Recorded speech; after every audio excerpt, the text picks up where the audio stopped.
kebun tembakau juga, jadi malah memberi insentif itu. Nah, pajak rokok ini juga jangan-jangan memberikan insentif orang untuk merokok gitu, supaya pemerintah daerahnya mendorong orang merokok. Bisa saja Pak nanti. Ya, walaupun harapannya sebaliknya, pajak rokok ini mengatasi eksternalitas akibat dari rokok. Tapi kalau rokoknya berhenti nggak ada eksternalitas lah, gitu kan. Jadi memang kelihatannya koreksi tadi dilakukan Pak ya di dalam pajak rokok. Cuma masalahnya tidak semua daerah punya perda. Nah, kalau nggak punya perdanya ya nggak bisa dikasih itu duitnya. Jadi itu perlu diperhatikan. Baik, saya pikir demikian, kita diskusi saja sekarang. Silahkan, kita punya waktu tinggal ya paling lama 30 menit lah, paling lama. Bu Nila sudah ditunggu Presiden ya Bu? Belum ya? Ini Bu Nila sudah waktunya juga. Kita punya 30 menit maksimal. Boleh ya Bu ya? Boleh. Tadi udah SMS ke Bu Nila, ke Pak SBY. Silahkan, ada yang ini. Ketika kita masih memberi tanpa batasan izin kepada pengusaha-pengusaha, terutama bahan untuk membuat rokok. Jadi kami kira negara ini memang cukup salah aturannya dan perlu diselesaikan dengan kesalahan-kesalahan. Ketika kita melihat di sini kita bercerita tentang pajak rokok, tapi kita masih berharap penggunaannya dari pajak itu untuk sektor-sektor yang sangat dibutuhkan. Kami kira ini tidak akan menyelesaikan masalah. Jadi timbul nanti kebijakan yang satu menghentikan tapi satu mengharapkan. Seperti di Aceh, kami kira tidak ada orang yang tidak merokok. Bahkan tradisi masih banyak di Indonesia ini. Di usia sekolah itu ketika orang merokok, anak laki-lakinya merokok, dia bangga karena diharapkan pandai nanti, cepat pandai cari uang. Saya di lapangan di kabupaten ini begitu sulit. Apa sih yang disebut kemiskinan? Karena indikator yang dikeluarkan dari teman-teman bapak-bapak, ibu-ibu yang ada di pusat ini saya nggak ngerti. Indikator dari kesehatan kemiskinannya apa? Dari BKKBN keluar praKS, KS1 dan seterusnya. Dari BPS keluar miskin, sangat miskin, miskin dan seterusnya. Benarkah 1 Januari di makalah saya buat ini, apakah benar 1 Januari bisa kita laksanakan? Ya, bohong. Kita sudah berbicara bohong juga Pak. Karena akibat Dr. Nevi dari Aceh merokok. Jadi akhirnya bohong semua Pak. 1 Januari pasal 181 harus bisa dilaksanakan pajak rokok. Bohong. Perda. Filosofinya cukai itu kan untuk mengendalikan konsumsi, tapi di satu sisi kenapa kok target cukai itu meningkat dari tahun ke tahun? Apakah tidak seharusnya targetnya itu turun? Atau malah mungkin sama sekali harusnya hilang sama sekali? Sama seperti diskusi yang pernah kita lakukan juga tentang AKI, angka kematian ibu, targetnya turun dari tahun ke tahun itu. Ataukah memang harusnya nggak ada? Kalau misalnya targetnya angka kematian ibu itu 40, berarti kan ditarget ibunya siapa yang mau mati. Padahal kita semua nggak mau ada yang mati kan, ibu kita atau saudara kita. Sama seperti ini, apa nggak seharusnya? Ya itu tadi mungkin nggak ada. Ya ini nggak tahu kelirunya di mana. Kemudian yang kedua terkait dengan tadi investasi. Investasi itu apakah mungkin ada aturan terkait dengan investasi yang dianggap kalau itu membahayakan kesehatan masyarakat, sehingga mungkin investasi itu tidak perlu lagi ada. Sama seperti kalau kita di pendidikan itu ada moratorium gitu untuk pendidikan Kesmas. Kebetulan kami dari Kesmas itu mulai tahun 2010 nggak boleh lagi ada buka penyelenggara pendidikan tinggi Kesmas karena dianggap sudah jenuh, sudah padat. Nah sama seperti ini, mungkin ini karena dianggap membahayakan, mungkin nggak boleh lagi ada investasi terkait dengan industri rokok seperti itu. Tadi dikatakan bahwa kita ingin mempunyai generasi pendatang yang cerdas. Apakah cerdas di sini juga termasuk dalam rasa dan karsa? Ini kalau melihat pajaknya nanti 50% ya kan sangat bagus sekali. Cuma memang ya kita butuh penjelasan bagaimana yang di daerah itu bisa memanfaatkan dengan baik. Waktu itu di Yogyakarta juga oleh keuangan itu menjadi penemuan gitu. Karena memang sebagian sebetulnya diadakan untuk kegiatan prevensi dan promotif, dan itu tidak boleh sebetulnya memang untuk penggunaan DBH cukainya gitu ya. Jadi saya kira tadi sudah di beberapa sebelumnya Pak Kosen juga menambahkan bahwa ini preventif dan promotifnya ini yang di keuangan ini yang nggak kelihatan, dan memang mungkin kalau untuk bapak-bapak yang di pemerintahan itu nggak seksi gitu ya, penyuluhan, edukasi, mungkin pemberdayaan, pengennya itu fisik gitu ya. Bapak mau tanya Pak Kamil dari Kuningan, kemiskinan apa? Ya jawab aja sendiri Pak. Apa yang disebut miskin itu apa sih? Saya digituin sama Presiden, Bu Nila boleh bilang definisi kemiskinan apa, si itu boleh bilang apa, Pak Dilon mau bilang apa, banyak sekali yang disebut definisi kemiskinan. Tapi saya rasa hati kita tahu apa yang disebut kemiskinan, dan saya kira kita tahu, dan memang saya juga tidak setuju Pak, kalau kemiskinan itu terus kebiasaan kita adalah memberi ikan daripada kail. Ini membiasakan orang terus meminta. Kalau nggak dikasih marah. Kayaknya hukumnya wajib jadinya. Dan tapi saya lihat orang miskin kok bisa jadi seseorang yang berhasil. Sebenarnya satu Pak, tantangan yang harus kita buat. Kalau ada tantangan di depan kita akan berhasil.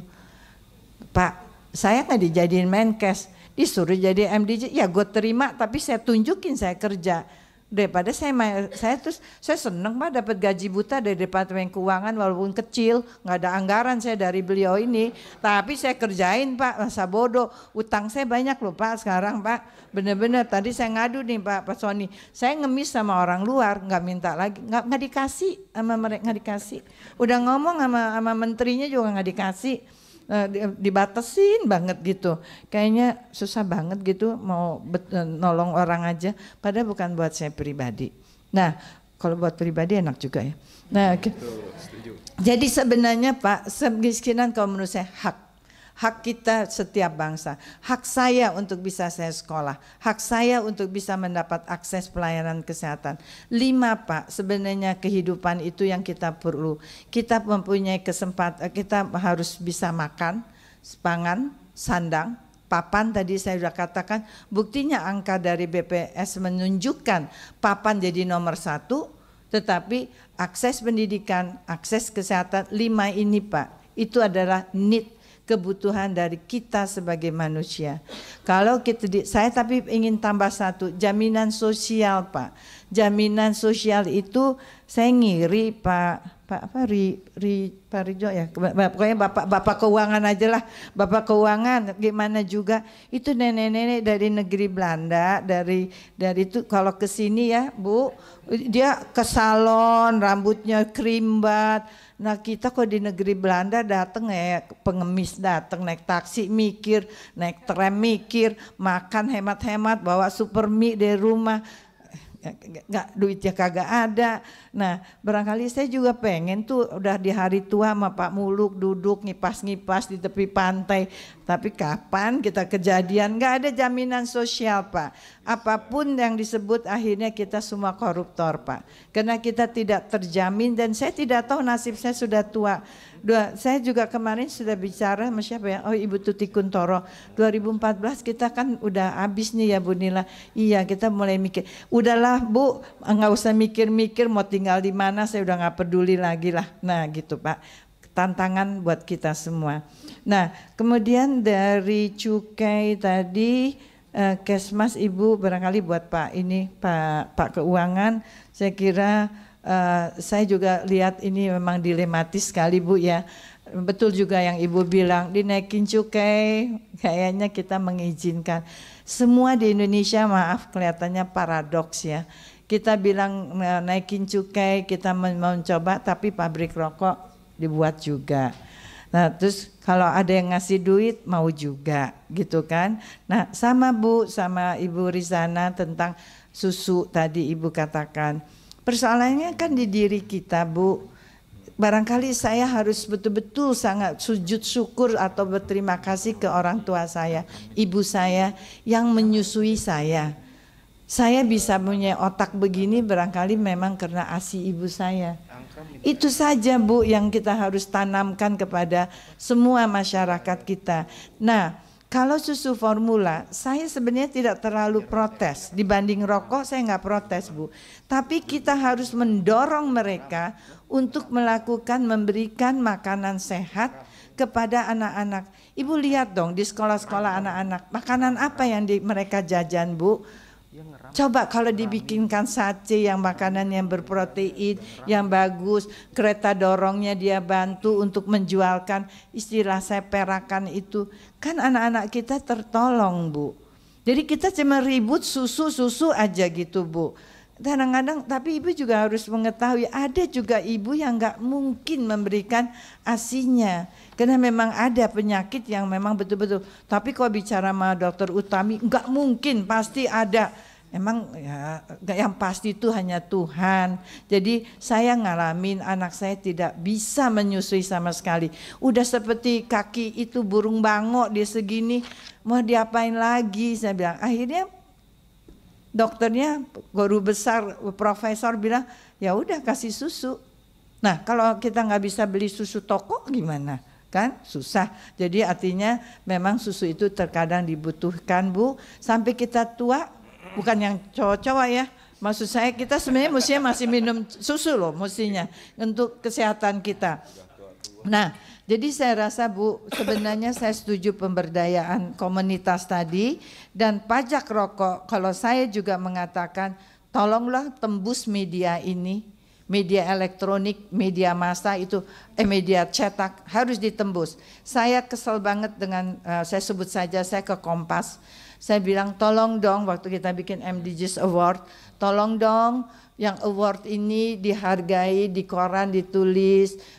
Kita makan durian di Payakumbuh, menangkan Pak Kapiten itu bagus sekali memang. Nah itu masuk Kak di koran. Bu Nila jangan berani ngomong, ada tembok kuat antara iklan dan tulisan. Iklan adalah, sekarang media itu adalah media industri. Mereka industri, mereka cari uang. Nah sekarang coba lihat deh apa yang terjadi di TV kita. Apa yang menjadi contoh tadi ngomong Karang Taruna segala macam, contohnya Ruhut, contohnya Batu Gana, siapa lagi?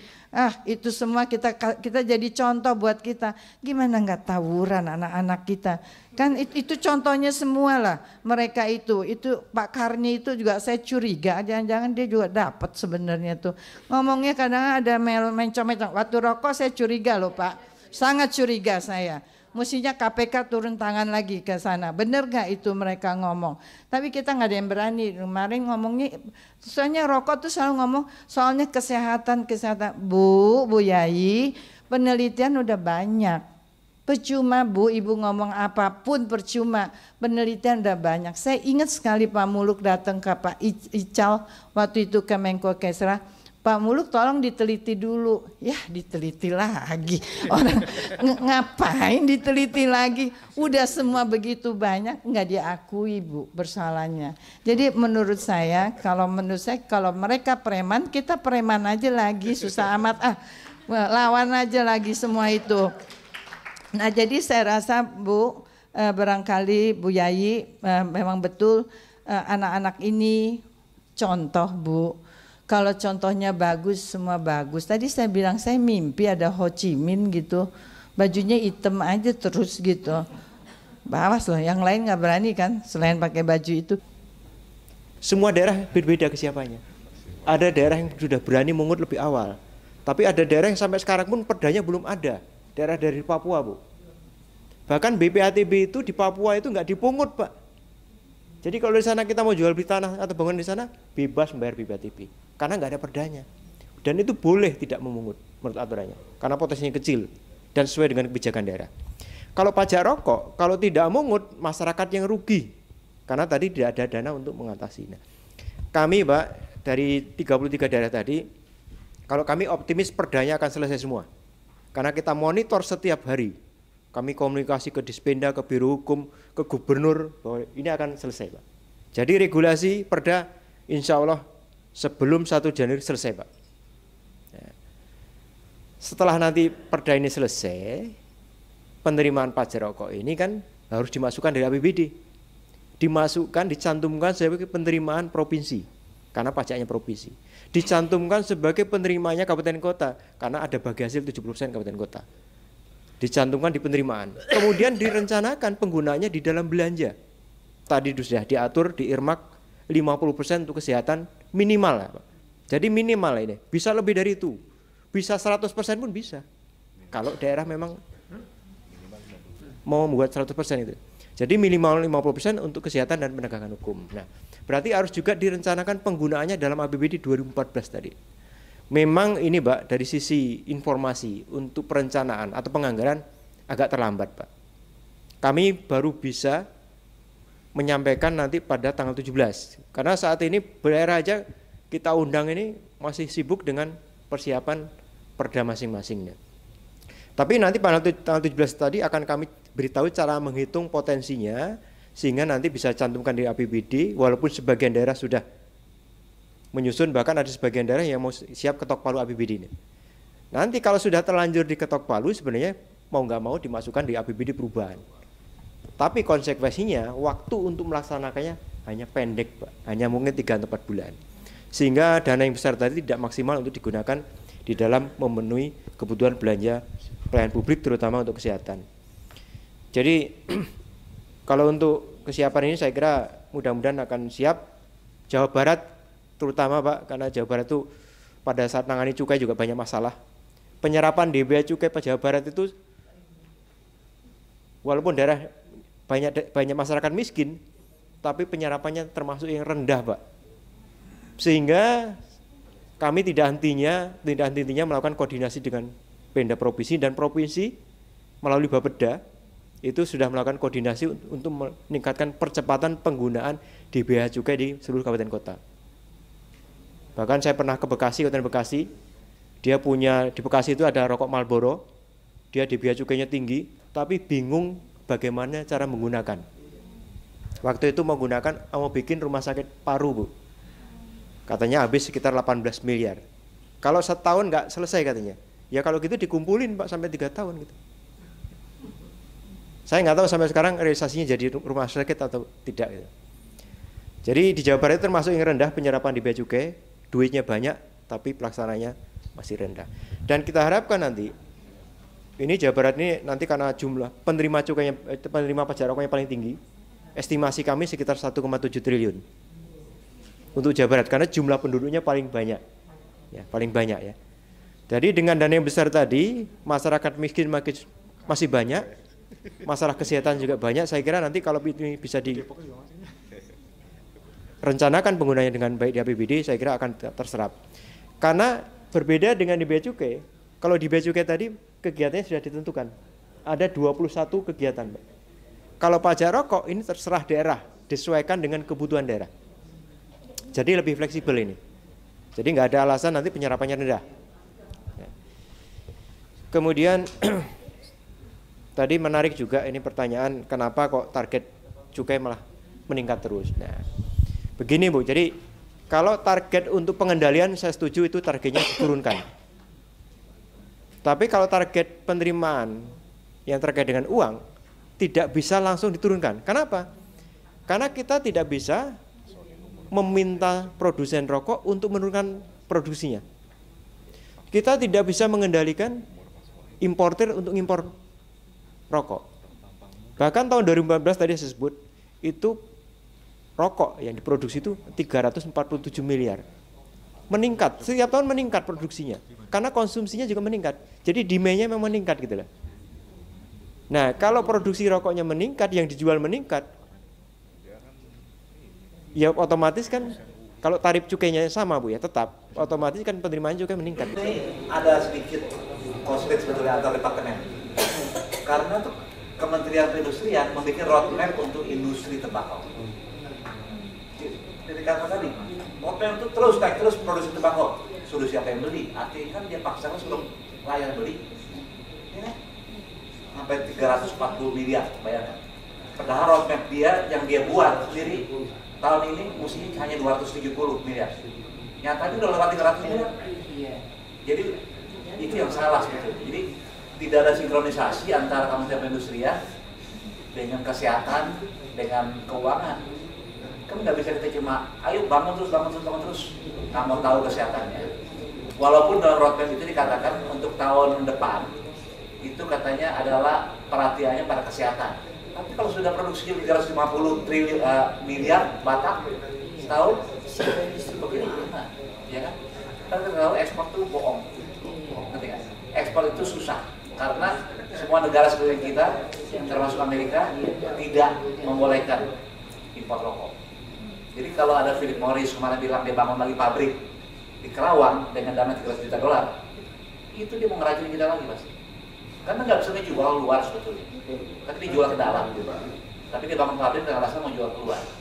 Tapi ini bagian di atas mesti yang kerjain, bawa sebuah nilai, mestinya yang apa yang mesti menggonggong atau advokasi. Iya, Menteri Perindustriannya memang nggak dukung sih. Bukan hanya perindustrian, ini bukan rahasia aja. Pada waktu kita bicara PP 109, seluruh kementerian tidak mendukung, termasuk Sekap, Kemkumham. Akhirnya kita punya teman justru Kementerian Keuangan yang rupanya mengerti bahwa ini ada kaitan dengan kesehatan yang nanti biayanya lebih besar lagi. Jadi itu kalau berhasil PP 109 keluar diteken, itu cuma karena Ibu Menteri sekarang itu nodong satu. Tiap menteri ditodong untuk paras. Kita kerja 2 tahun sebelum itu tak terus. Terus saja, ada ini, ada itu, berubah itu sampai 2 tahun. Jadi bayangkan bahwa sebetulnya nggak ada yang mendukung. Nah kalau Menteri Kesehatan tidak mendukung juga, kita nggak tahu sudah. Tinggal yang sekarang. Tapi yang dulu tidak mendukung, itu loh masalahnya. Ini kalau Menteri Kesehatan tidak mendukung, siapa lagi?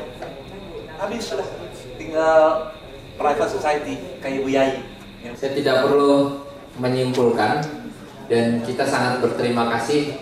Terima kasih Profesor Nira Muluk. Terima kasih Pak Ruki Jo. Takut salah. Terima kasih Pak Dosen. Ya kita beri aplaus lagi sekali lagi. Terima kasih. Bapak Ibu sekalian, demikian diskusi kita. Ini semuanya didokumentasikan dan kita bisa share kalau memang nanti dibutuhkan. Terima kasih atas perhatiannya. Mohon maaf jika ada yang kurang. Assalamualaikum warahmatullahi wabarakatuh.